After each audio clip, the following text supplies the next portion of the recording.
Yes, hello and welcome to the Wildcard Rewind show. This week we are talking vets versus rookies and sophomores and what values we think they hold. But first, let's play the video. I just want to rewind to when we were young at heart. Back to all those good times. Take me back to the start.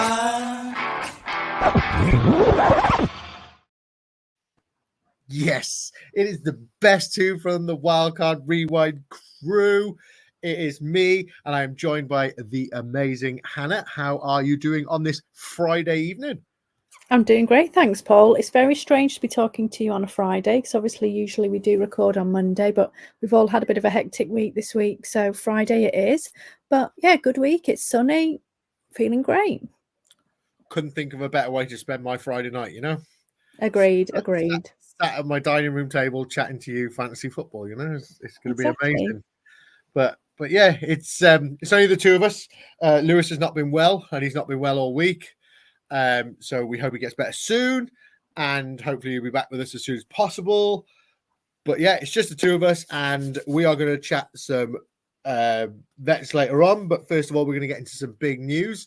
And the big news that stands out to me this week is Trevor Lawrence getting that big contract. He got a 5-year, $275 million deal, $55 million a year, highest of all QBs, along with Joe Burrow, I'm led to believe.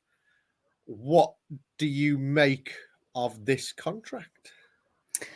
Well, I mean, he was due to get paid, wasn't he? You know, ultimately this off-season, it was him, it's Tua, it's Jordan Love that are looking for their extensions. I'm a little bit surprised that it was done so quickly. The difficulty now is it's very difficult for teams to not pay top of the market, even if you don't feel that your quarterback is top of the market. Now, I think the thing with Trevor is I do think he's a very good starting QB, right? But the problem is when he came in from college, the expectations was that he was going to be like the best ever.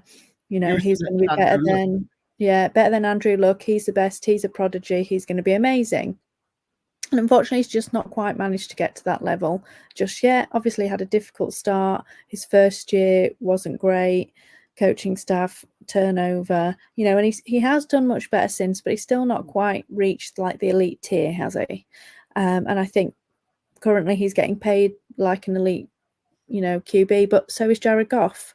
You know, he's played well. You go to the team and you say, I've played well, I want to be paid well. And if the team wants to keep you, they have to pay that. Otherwise, you know, they're not going to keep you as a franchise player. So I don't think these teams have much of an option. Would I say he's the best QB in the league? No, but that's how these QB contracts go now. Yeah, I wouldn't say he's the best, but I'd say he's far away from the worst. You know, he is up there. He is a really good QB. I just think the QB market has got a bit ridiculous now. I think these contracts are insane. That, you know, $55 million a year, that's a lot of money to pay your QB, you know. And you look at somebody like Tom Brady. Tom Brady was never that amount of money. It was obviously a lot for when he was about, but I just feel like these QB contracts have just gone really, really silly. And in the opposite direction, another guy that got a contract this week is Ramondre Stevenson. Now, I feel like the running backs are just completely worthless now. You know, we're talking about Trevor Lawrence getting $55 million a year. Ramondre Stevenson has signed 4 years, $36 million. You know what I mean? You just go, and he's not a good running back. You know what I mean? There's a lot of running backs that are a lot better than him, and he's got quite a good contract for what he's worth, in my opinion. So what's your thoughts for him for this year now then, Paul, now that he's got that contract? Do you think that ultimately they're going to make him the running back one on this team and that, you know, Gibson's not going to have much of a role? Or, you know, do you think we're still going to see a bit of Gibson in there? I think you will see some. I think most teams do have that 2 running back sort of, you know, committee. I don't, I think his share goes up. I think it's maybe an 80-20 sort of thing, but I think the contract says it all to me. The fact that they've, extended him for 4 years and everything, that tells me that he's a part of their plan and they want to use him. And I think, because obviously you've got a new head coach there this year and stuff. And I dare I say that I'm maybe back on the Ramondre train where I'm like, do you know what? I'm ready to be burnt again. If I'll go for it, I'll take the risk. He is, he's not a top 10 running back, but he is there or thereabouts to me now, if I'm honest. What about you? Yeah, I agree. I do think it shows that they're going to have him in their plans. My worry for him this season is just that offense in general. They're still in that, I personally think, that rebuild mode, even though they've got Drake May there. There's not that many pieces otherwise around. And if they're always playing from behind, potentially they're going to be having to throw it more and he may not get as much involved. Although we do know that he, is a good pass catcher, so may well get some of the check downs and things. So, I do think it shows that, as I say, and you say, that he's going to be part of their plans. But still, I'm not, that confident that I'm going to be pushing him up the board or anything and drafting him, in the top rounds. Yeah, he's currently going 63rd overall on Fantasy Pros ADP, and that is currently running back 20, which, if I'm honest, that's sort of screaming value there. I can't, for somebody that's just got paid, I think I'd say he's better than somebody that's going a couple of spots but ahead of him is Aaron Jones. I think I'd take him over Aaron Jones. Running back 17, Joe Mixon. Maybe that's about where I think that sort of area for me is where he'd be, around the Joe Mixon area. What do you think? I like Joe Mixon better than him this year, and I do like Aaron Jones better than him this year, personally. No. Not Aaron Jones. Come on. Kenneth Walker? Well, I mean, my only question about Kenneth Walker is how is that backfield going to be split? Now they've got new coaching staff. Is Charbonnet going to get more involved? That's kind of the question mark that I have around him. But I would probably that's more difficult one there. Well, Kenneth Walker's going as running back 15 and James Cook running back 14. But then obviously you've got to think a lot of these are still ADPs based on your dynasty rankings more than it is like redraft. I think for me, I think Joe Mixon and possibly Alvin Kamara go further up the board than what they are at the moment, Yeah, although I think people, they're getting older, people are less keen on drafting them now. Yeah, I suppose it's just I think I'd take Alvin Kamara, Joe Mixon, Ramondre Stevens all over Kenneth Walker, if I'm honest. Yeah, I mean, I think the thing with Kenneth Walker is that he can break off these big runs, can't he? And, we've seen that he can have some big games. And if Zach Charbonnet wasn't there, we'd be drafting him, around along with all of those. But it's Charbonnet that's kind of murkying the waters there. Yeah, but we will talk about Kenneth Walker in a little bit, actually. But yeah, so we'll get on to our topic of this week, and we are talking about the value of vets versus rookies and / sophomores. And would you rather take the hot new name or would you rather the known commodity? Now, this is where you have to sort of get your dynasty head off and put your redraft head on, because in dynasty it's all about you like the rookies. The rookies are the hot thing, whereas redraft, somebody that is coming towards the end of their career is actually somebody that you'd rather over a rookie. And I think especially in the wide receiver sort of department, I think these rookies really struggle to hit the ground running. But we will get into the wide receivers in a little bit. We are going to start with QBs. And I'm going to give you this one, Hannah. There's 3 QBs that are going back to back to back. I want you to tell me which one you'd rather take. So you've got CJ Stroud going as QB5 as a sophomore. You've got Anthony Richardson as QB6, again as a sophomore. Or would you prefer Dak Prescott, the vet, at QB7. I'll let you go first. So looking at all of these three, I think that Richardson has both the highest ceiling and the highest floor of all three of these, just due to his rushing, right? You know, the issue we had last season is that he didn't stay healthy. So for him to hit that ceiling and, and that floor, he has to stay healthy this season. And I think ultimately he's the one of the three that's most likely, if he stays healthy, to end up as the overall QB1. So he would personally be my pick here, because I think you have to go for upside if you want to win. Now, I also think that Dak is a great value, and I think he is generally undervalued as a fantasy QB. Last season he had 6 top 5 finishes, which is the same as Lamar and only behind Allen and Hurts. So, he actually was quite an elite QB. Now, I know we did have a few injuries, Burrow, etc.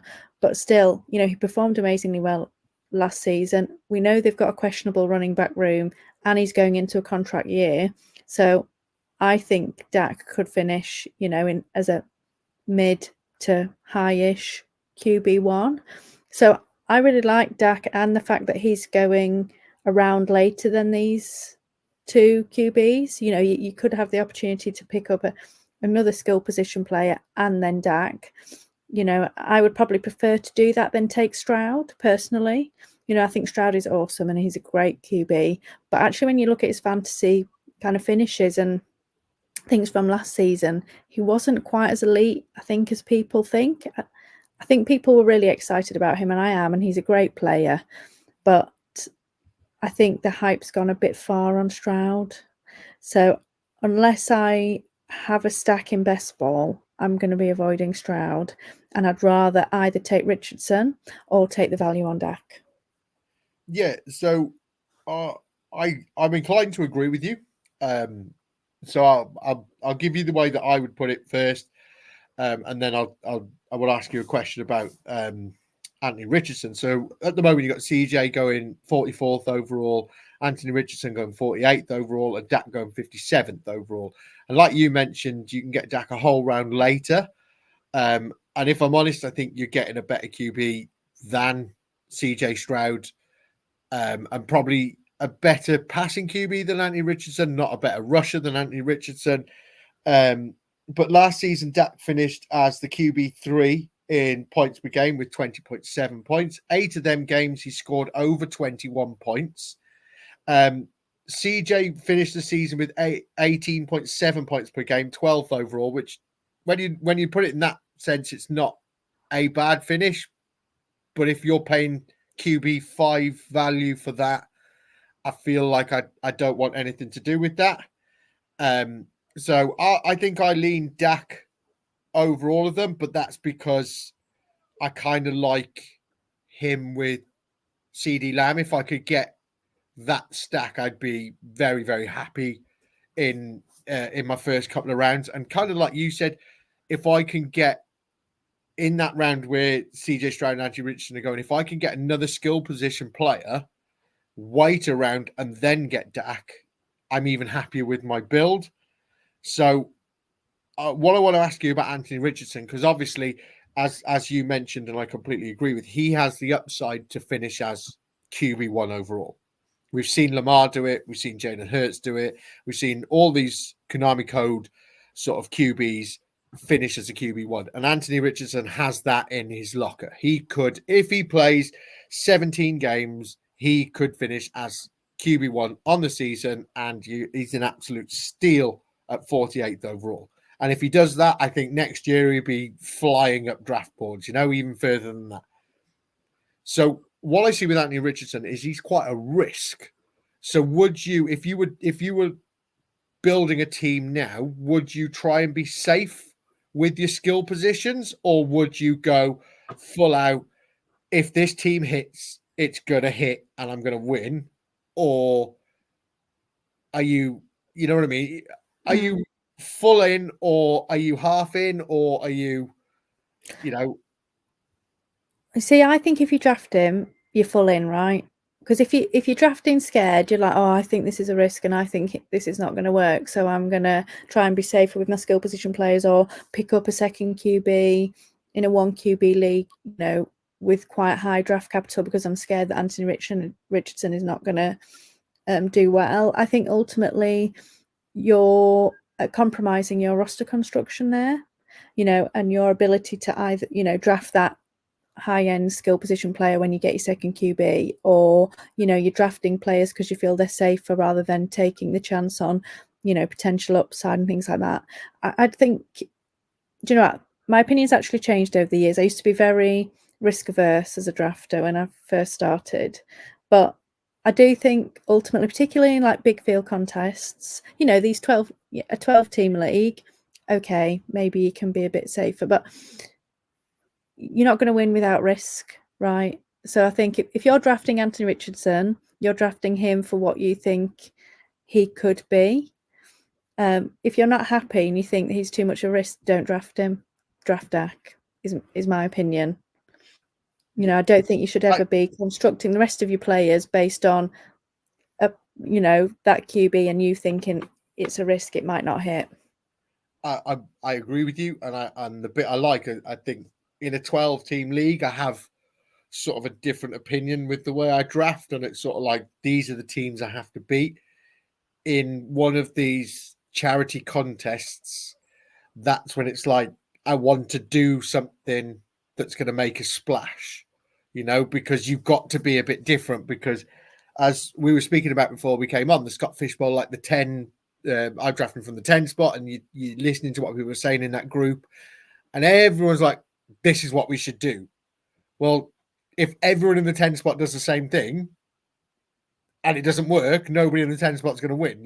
You want to be the person that goes, I did this and I did this. I'll be honest, if Anthony Richardson's there at the 110, I'm probably going to pull the trigger, because he has that ability to finish as the number 1 QB overall. But yeah, like going on a 1 QB league, I think if it would depend on how my first couple of picks went.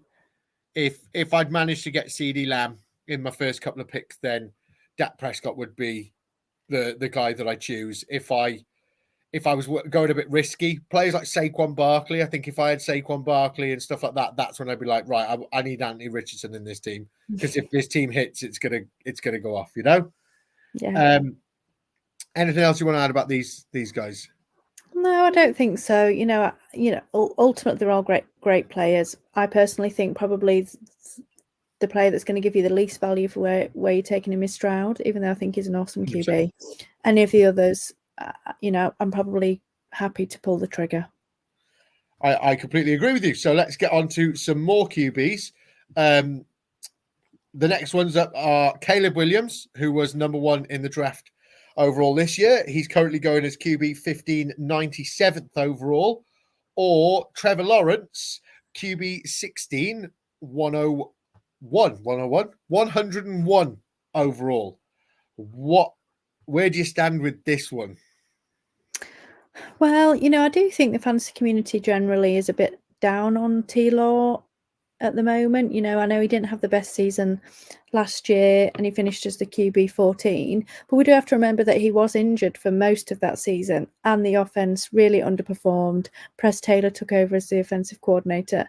Well, he was already the offensive coordinator, but he was doing play calling duties, and I just don't think it worked. I'm really hoping that they're kind of not going to get him to do that this season.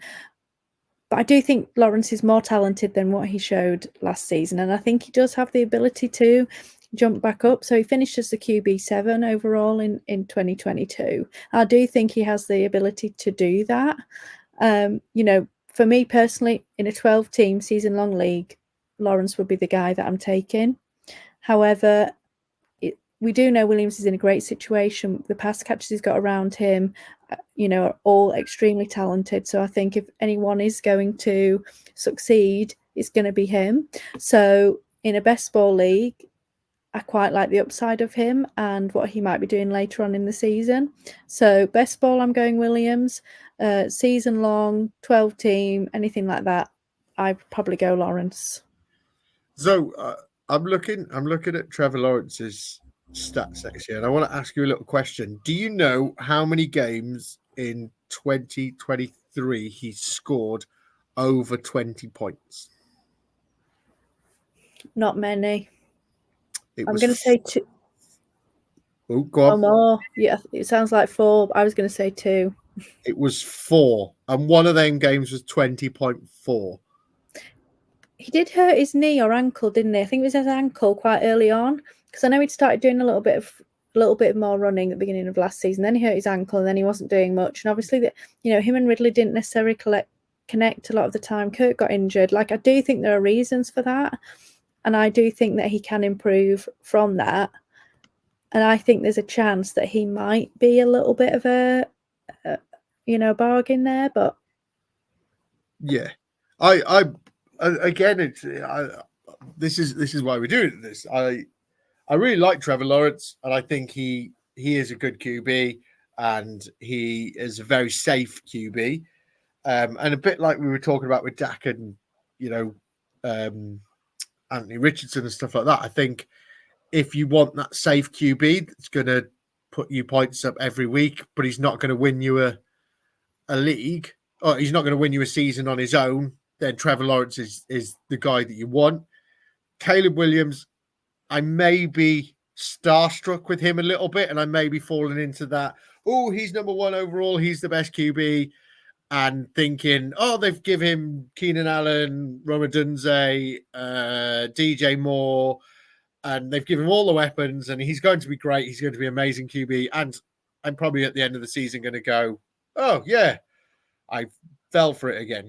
As we always do with these, QBs that are drafted 1 overall. They, very, very rarely do you see one of them hit like really well. So yeah, I may be a bit starstruck here, but I'm kind of leaning Caleb Williams in all formats. I think I quite like the risk with him. I quite like the weapons that he's got. I quite like what he's coming into, and I'm just quite excited to see what he does. So I'm going to go with the rookie on this one. I mean, it's a fair point.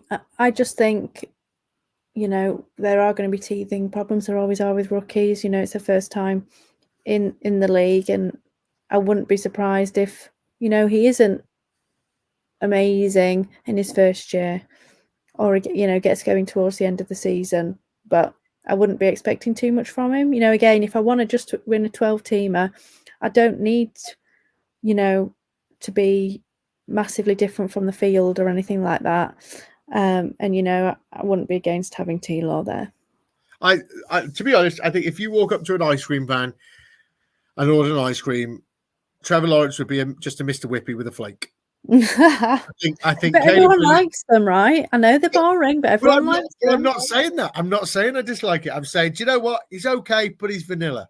He's very vanilla. He's very mundane, everything like that. Caleb Williams is your fab. There's so much going on in it. There's everything, and it's just like, it could be great, but it's probably not going to be the best. Exactly. At the end, it's always disappointing. There we go. So Caleb Williams is a fab, and Trevor Lawrence is a Mr. Whippy. Absolutely. But yeah, so I've got another QB. We won't spend as much with this one. I've got another one that I wanted to throw at you. This was one that Lewis suggested, and that is Jaden Daniels as QB 1704th overall, or Mr. QB2, Captain Kirk himself, Kirk Cousins, at QB 18, 110th overall. For me, this isn't even a discussion. I mean, Jaden Daniels, he's a rushing QB. He's got a floor. He's got an upside. Why do I want to take a pocket passer like Kirk Cousins over him? Yes, there's a risk. But, if he plays all 17 games, I can tell you now he's going to finish above Kirk Cousins. Even if he's not great at passing the football. You heard it here first. Jaden Daniels finishes above Kirk Cousins this year. Yeah, let's see. If we play all 17 games, defo going to happen. Okay. What do you think anyway, Paul? Do you agree with me, or? it's hard to disagree with you, Hannah. If I've been doing this show with you for a long time now, and if I've learnt one thing, it's just to I'm always just right. accept that you're right and just move on. You are allowed to have an opinion, Paul. It can be wrong, but you can have it. Yep, you remind me that my opinion is wrong all the time. You're getting better though. I am. I do like Kirk Cousins. He is very much the same every year. He does play well. He can throw the ball. He can do everything with it. He can help in your fantasy team. I have to sort of, because I said this earlier with Anthony Richardson, I have to agree that you do need to take that upside with the rushing ability of Jaden Daniels. If he does play, like you said, if he does play and he does get to rush the ball, he will outscore Kirk Cousins. So, so you were right. Moving on, we're going to get onto the running backs now and chat a few running backs. So the first one I have for you is Nick Chubb at RB34, 100th overall, or Trey Benson as RB36, 112th overall. Who would you rather? This is an easy one for me. Trey Benson all the way. And I'm sure you're going to say the same because it's a Cardinals player. But anyway, obviously, if Chubb hadn't had this injury, wouldn't even been having this discussion. You know, he was a fantastic running back, but unfortunately, he's had a very nasty injury to his knee. And I'm just really worried about his ability to come back to full form after such a brutal injury. I'm not saying he's not going to play for the whole year, but I just think even if he comes back in the second half of the year, I just don't think he's going to be the Nick Chubb that we know and love, because it's going to take him time to get back. Whereas Trey Benson is fit and healthy. James Conner is in his final season of his contract. He often misses games with injury. So Benson is definitely going to have an opportunity to get on the field. And obviously, if he can perform well, he could even overtake Conner. So Trey Benson for me, for sure. I don't think he's going to overtake Conner at the start of the season, but if Conner goes off with an injury and Benson performs really well and is rushing really well, then I don't really see why they would be pushing to get Conner back on over him, you know? I'm inclined to agree with you about that, but I disagree with you with who I'd take in this. Don't tell me you'd take Chubb. No. I think I would prefer Chubb here because if you get 80% of what Chubb was before his injury, that's still going to be more than what Trey Benson's going to do. I think Trey Benson, wait your turn, honey. I've seen you nip in there, ready to go. I do think Trey Benson will eventually win the job, but I think the only way he wins it, I'm trying to see when our bye week is. So our bye week is week 11. I think the only way he wins it before then would be if James Conner's had an injury. Now, in redraft, if you are taking somebody like this, hoping they're going to do something for your team up to week 11, you're already probably out of the playoffs and you're already failed. But I think that's the same with Chubb. There's no way that Nick Chubb is going to be 80% of himself from week one. I'd be surprised if he's even on the field. No way. No. Week 3. Really, fantasy playoffs is going to be realistic, I think, that he's actually taking decent number of snaps. Give me him in the fantasy playoffs. He matched his whole knee. But neither is Chubb. I know. I'm sorry. I disagree with you there, Paul. I disagree with you, and I think you're wrong, but hey-ho. Never did I think the day would come where we'd argue who's better, the Cardinals player or the Browns player. No, and supporting the Browns player. Exactly. I'm advocating for the Cardinals player here, Paul. And anyway, you know I'm always right, so you can can disagree, but we know it's wrong. I wonder what we're going to call this show. Hannah's always right, yeah? Right, so we will move on to another running back because these running backs are really easy to talk about. And the next running backs we're going to talk about is sophomore Kenneth Walker at RB15. We did say we were going to talk about him. 46th overall, or I should have put him in Alvin Kamara at running back 16, 48th overall, or I'm going to put him in Joe Mixon as running back 17 because we know how much you love Joe Mixon. So after all this, do you know what? The thing is, we've kind of failed a bit there because Kenneth Walker isn't a sophomore anymore. He's going into his third year. But Is anyway, he? yeah, it's all right. It's still young player versus old player, right? Yeah. So you've surprised me with Joe Mixon. But if I was picking between the three of them, I'm going to pick Joe Mixon. He's a clear running back one on the Texans, which is an up-and-coming offense. We saw what Devin Singletary could do on that offense last season. I know Joe Mixon is getting older, but he still is, pretty good. We saw what he can do on the Bengals last year. Joe Mixon for me all the way. Now, if I'm then deciding between Kamara and Walker, this one is a bit more difficult. I'm not overly keen on either of them this season. Kamara's 29, currently is in a contract dispute with the Saints, obviously missed the last day of minicamp. Walker's got new coaching staff. Who knows what they think of him and how they're going to want to split up this backfield. I do think, though, in a PPR league, I would lean towards Kamara. He had 75 receptions last season, which was the most of any running back. And he's still on a team with Derek Carr, who loves to check down to his running back. So, as I say, PPR league, it's Kamara for me. But we know that Walker can break off these long runs and get these TDs from them. So I think we could get some decent spike weeks from him.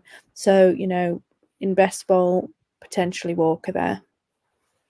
Yeah, so as you pointed out, Kenneth Walker is on his third year. So 2022, Kenneth Walker finished as the RB 15 overall, 11.7 points per game. And in 2023, he finished as the RB 16, 11.4 points per game. So less points per game than he did the year before. And he dropped one place. So for me, where you're drafting Kenneth Walker at the moment is his ceiling of what he's proved that he can do so far. He's not finished above RB 15 in the years that he's been in the league, and you're drafting him at RB 15. Now, Alvin Kamara, we know what you've got with Alvin Kamara. We know that he's a good player. We know that he can catch the ball. We know he can score multiple touchdowns and everything like that.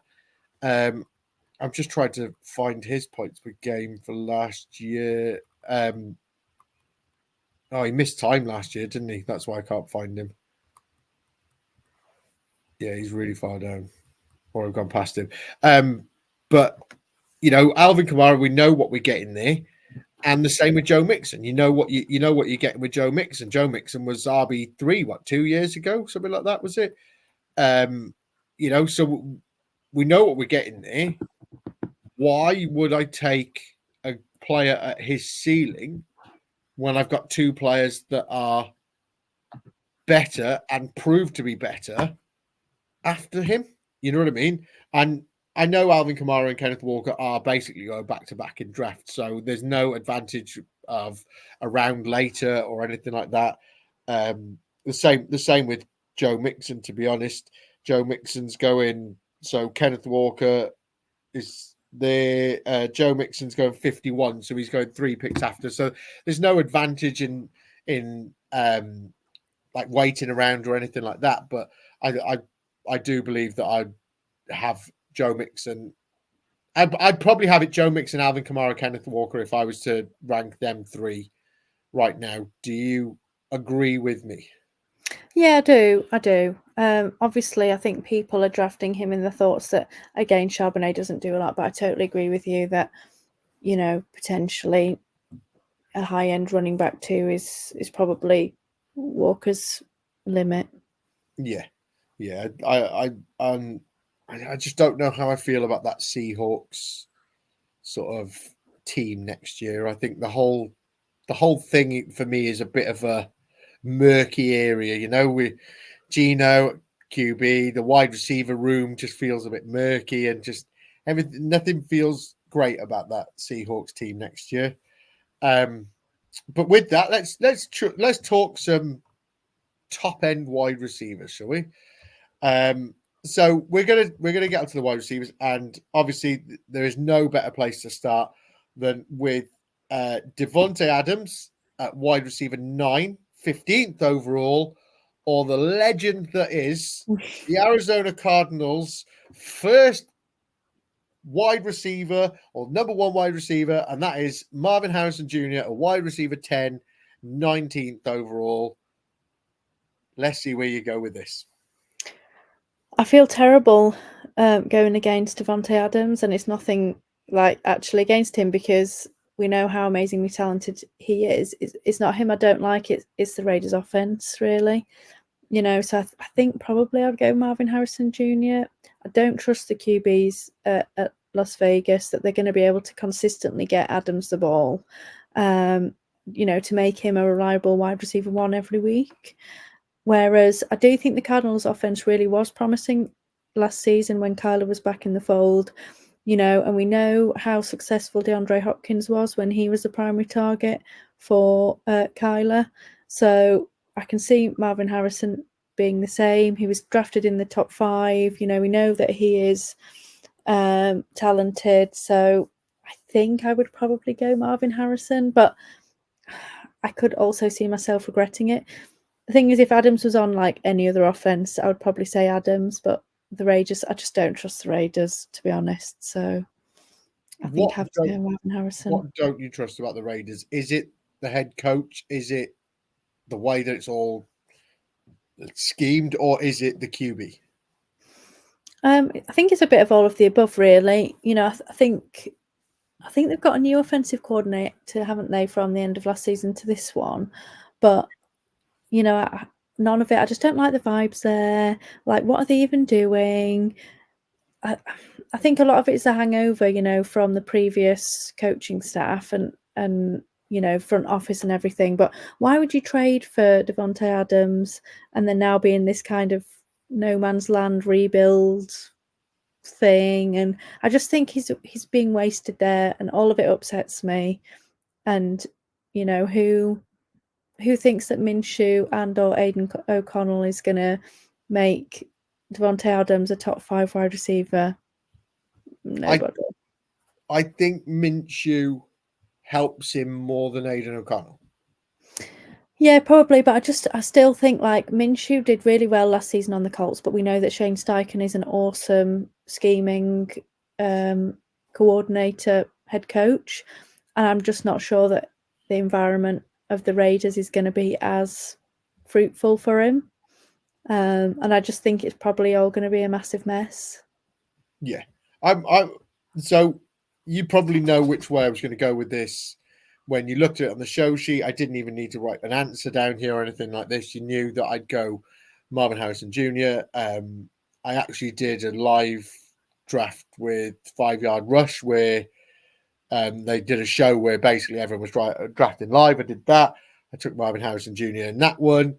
I'm in love with Marvin Harrison Jr., just to put it subtly. But I agree with you that Davante Adams is a wicked player. We've seen it. We've watched it. He is a phenomenal wide receiver, and you can't take that away from him. But like last year in this Raiders offense, Davante Adams finished as the wide receiver 14 with 9. Why does that say 9.6 points per game? Seems really low. But yeah, so you know, week 1, 6 points. Week 4, 7.5 points. Week 5, 4.5 points. Week 6, 2.9. Week 7, 5.7. Week 8, 1.1. Week 9, 3.4. Week 10, 8.6. So from week 3 to week 11, he didn't get into double digits with points. Now, if you take him, you know, as what? So 15th overall. So that's round 2. That's the start of round 2. If you take Davante Adams at the start of round 2 and week 4 to 11, he scored you single digit points as possibly the wide receiver 1 on your team, you are not making the playoffs. You've now lost the most crucial part of the season, and you're trying to string something together to go, can I make a push and sneak into the playoffs or something like that? But he's already lost it for you. Excuse me. So I think I'm out on Davante Adams. I do think, like I said, I do think Gardner Minshew does help him. And I think if his value drops maybe a round or two, and he's possibly my wide receiver 2/3 on my team, then I may pull the trigger on him. But at 15th overall, that's a big no for me. I'd rather take the risk with Marvin Harrison Jr. And if you look in the past of rookie wide receivers and what they do in year one, it's not actually that good. Even though we've had some phenomenal rookie wide receivers come through recently, like Justin Jefferson, Jamar Chase, Puka Nacua, these kind of people have broken records and stuff. Historically, wide receivers don't do it in year one. They're never normally that good, but I'd like to hope that Marvin Harrison Jr. sort of follows the path of them players, Yeah, I mean, I do think he's talented enough, and I think now wide receivers are much more prepared for the NFL, and I think they are hitting the ground running, much more now. I did actually win a league last year because the opponent that I was playing had Davante Adams and benched him because he'd been so terrible the whole of the season, and then he happened to finish as the overall wide receiver 2 in the playoffs, and so they would have won. So I was very grateful for them for benching him. Week 17, he scored 24.6 points. But the week before, he scored 0.4. I know, and I totally get it. You would want to bench him, but yeah, they regretted that one. Yeah, so we're in agreement. Marvin Harrison Jr. over Davante Adams. Oh, look at that! Look at that. Right, another group of wide receivers now. It's not just 2 now. There's a group. I'd also, at the end of this, I'd like you to rank all 4 of these players on how you take them yourself, how you'd rank them yourself. So we'll start with, I'll do them in order. So at wide receiver 24, you've got Amari Cooper. Wide receiver 25, you've got Keenan Allen. Wide receiver 26, you've got Zay Flowers. And wide receiver 27, you've got Malik Neighbors. So I'm just gonna put a caveat here, because before we recorded, you added 2 players to this. So when I was doing my research, we only had 2 players, which was Zay Flowers and Malik Neighbors. Then we realised that we'd failed a bit and we hadn't actually put a veteran in. So obviously Amari Cooper and Keenan Allen have been added since. Okay, let's talk about Neighbors and Flowers to start with then. So for me, I prefer Neighbors over Flowers. I think Flowers is clearly talented and he is on a great offense, but he also has Mark Andrews to contend with for targets, whereas Neighbors was drafted in the top 10, which is actually higher than Flowers was drafted, and he's going to be the clear number 1 for targets on this giant offense, particularly now that we've got the retirement of Darren Waller. I mean, who is there? There's like no one there. He's going to be the top target getter there. Devin Singletary isn't a pass catching back, so it's not like he's going to be checking down to him either. So although the Giants were a massive shambles last year, I do think Daboll is quite a good scheming coach, and he will look to get the ball to Neighbors as much as possible. So I probably, I think this maybe go against the grain, but I personally would prefer Neighbors over Flowers. Now, adding in Cooper versus Allen and, mixing them all together, for me, I still really like Keenan Allen, and I think people, obviously he's getting old, this is the problem, and everyone drops him down, and also he's always been chronically undervalued. Like I do think he's going to get quite a lot of targets in this offense, even with DJ Moore and Roma Dunze. So I would probably go Neighbors, Allen, Amari Cooper, Zay Flowers. Cooper, he's a good player. I just don't like this Browns offense. I don't trust Deshaun Watson. He's certainly going to have spike weeks, so I wouldn't be against going Cooper over Allen in a best ball league, because I do think his spike weeks will probably be higher than Keenan Allen's, but he doesn't have the consistency that I think Keenan Allen will have. So if I'm in a 12-team redraft, I'm going Neighbors, I'm going Allen, I'm going probably Flowers and then Cooper. If I'm in best ball, I'm going Neighbors, Cooper, Allen, Flowers, I think. Ooh. I I think. love it. There's a bit of shade for Flowers, but I'm Yeah, I looking mean, at his points per game, and actually, I can see where you're coming from. So last year he finished wide receiver 29 overall, and I know we love a game on this show. How many weeks did he score over over 10 points? over 10, I'm going to say 7. 4. Oh, yeah. Week 6, week 12, week 16, week 17. Week 17, he helped you. Week 17, he helped you. But that's it. Wide receiver 29 overall. So, drafting in wide receiver 26 is probably the same as what you were saying about Kenneth Walker. You kind of sort of drafting him where you expect him to finish. Amari Cooper finishes wide receiver 16. He's got, but then that probably helps with in week 16, he scored 40 points. When you have a 40-point week, that does bump you up a bit. Considering 7 points less than him is DeAndre Hopkins at wide receiver 20. So that 40 week helped him a lot. Keenan Allen stands out to me, wide receiver 11 last year. With the points per game with 13.1 points. I kind of like that. I kind of like where he is. I think he's the standout one for me. I think he's the risky one out of the 4. I think he's the one that I think could finish better than all the wide receivers, but could quite easily finish as the worst one. I don't know. It's quite tough to rank these, isn't it?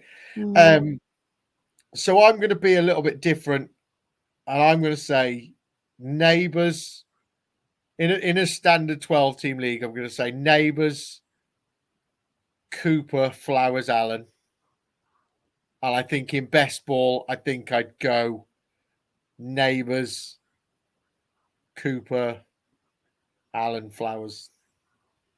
Yeah, I mean, I totally get what you're saying. There's 3 of them there that, are good wide receivers. The other thing is Allen does have a rookie QB, which we know are not as good at supporting, wide receivers. Because there is a chance here that actually none of the wide receivers in Chicago do overly well. Caleb gets acclimatized, all of that kind of thing, and maybe we are overvaluing them.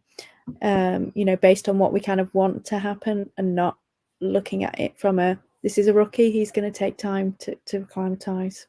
Yeah, I think what you have to understand with these 4 as well is we're finding it hard to put them in order, but actually we're putting in order wide receiver 20 to 24 here. We're not saying Neighbours is going to finish as the wide receiver 3 or something like that. As much as I think Neighbours has a great season because he is the only target there, he's still got Daniel Jones throwing him the ball. And it's, I mean, ultimately they're all in a similar tier, aren't they? Yeah, that's what I was trying to say. Yeah, and actually the difference between wide receiver 20 and 24, in points by the end of the season, is 5 or something. Yeah. So, like I say, we're probably nitpicking here, and ultimately if you're doing multiple drafts, I'd probably try and take a little bit of all of them, unless there was one that I was like, no, I'm totally out on you, which I'm not really. You've got to have a share just in case. Yeah, absolutely. As Ali Cook always says, just in case. But yeah, so we'll move on to tight ends. This one I've put in for our ex co-host, Mags. And who would you rather? Mark Andrews at tight end 4, 51st overall, or I'd say it's his child, the way he talks about him, Dalton Kincaid at tight end 5, 53rd overall. Who would you rather? So I'm glad Max isn't here because we'd be having an argument. Because for me, it's Andrews all the way. He's a proven tight end. Actually, this season we're getting him at a massive discount compared to what the elite tight ends cost last season. He was going in beginning of second round last season. This season you can get him in round 5. Massive discount. We know he's done it. He's one of the favoured targets for Lamar. High-powered offense. Kincaid actually didn't finish higher than tight end 6 in any game last season. It is to obviously assume that he's going to take a step and have a bigger role. Diggs has gone. The wide receiver room isn't, that great. But none of it's guaranteed. And do we actually know that he can step up into this massive role? Not really. We think he's good, but he's not proven it. It's Andrews for me, for sure. What about you, Paul? Yeah, I'm completely in agreement with you. I Mark Andrews. So Mark Andrews missed 1, 2, 3, 4, 5, 6, 7 games last year, and he scored 90.4 points. Dalton Kincaid missed 1 game and scored 77.3. So that says all I need to know. If I'm honest, I'm looking at the numbers here. Dalton Kincaid had 0.3 points 1 week, 1.9, 0 point, week 1 of the fantasy playoffs, and he scored you a big 0. And then week 2, he scores you 0.7. That to me is somebody that's burnt me, and I don't want anything to do with him ever again. I will take a share though, just in case. You never know. Do you know what? I actually have taken a share. I believe it was in the Orkney Bowl. Think, because I remember sending a picture to Mags going, I'm going to dedicate this pic to you. I'm surprised Mag's not burnt from him after Scottish Bowl last year. Well, you'd have thought so. It wasn't Orkney Bowl because I took Kyle Pitts. So I don't. Oh, I took him in the Fantasy Sanctuary Dynasty Dynasty thing that we did. So I took Dalton Kincaid there. I'm probably more in on him in Dynasty than I am in redraft. But for me, it's Mark Andrews. He does what he says on the tin. It's exactly that. And like you said, we're getting him at such a discounted price this year. I don't know why, but the tight ends seem to have fallen. And to me, if I can wait and get Mark Andrews in round 5 and build a team around that, I'm absolutely loving life, Yeah, it makes me really happy. Like, I was out on these elite tight ends when they were going rounds 1 to 3, but now they've dropped down a couple of rounds. I'm taking shares of them now. Yeah.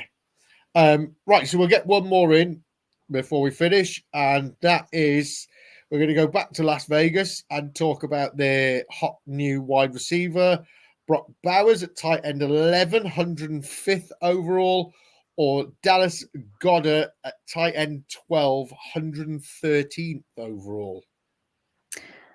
I think these are interesting because, looking at it, they both have similar profiles, right? In that they're going to likely be the third pass catcher on their offense. I think it's obvious that Bowers is definitely the more talented of the two, but he is a rookie tight end. We know that they can sometimes take a little while to get acclimatized to the NFL, and he's coming into a questionable offense, as we said earlier and discussed at length. However, I do think if he can showcase his talent and get the opportunity, there is a chance that he could overtake Jacoby Myers on the depth chart and become the second, targeted pass catcher on the offense, whereas Goddard is never going to change. He's always going to be a tight end dependent player who's going to be the third pass catcher on the Eagles. There's no way that he's going to overtake Devonta Smith or AJ Brown. They're going to be the top 2 target earners and he's going to be third. And really, for him to have a fancy impact for you, you're going to need him to score touchdowns. So I don't love the landing spot, but I do think at cost, I would probably take a punt on Brock Bowers. Yeah, so it's difficult for me, this one, because I put this one in, and like you said, they're both very similar. They're both similar sort of positions on their teams and everything like that. But to me, I don't think I'd even touch either of them. I think at this point, I'm still fading the tight end position and hoping. Well, you didn't give me that option, Paul. You gave me Brock Bowers or Dallas Goedert. Well, I'm just giving you my opinion. I'm just giving you my opinion that I'd probably fade them both. If I had to pick one, I probably would agree with you. I think I'd take the risk with Brock Bowers. I don't like the landing spot. I think there's so many other landing spots that he could have gone to that would be more favorable for him.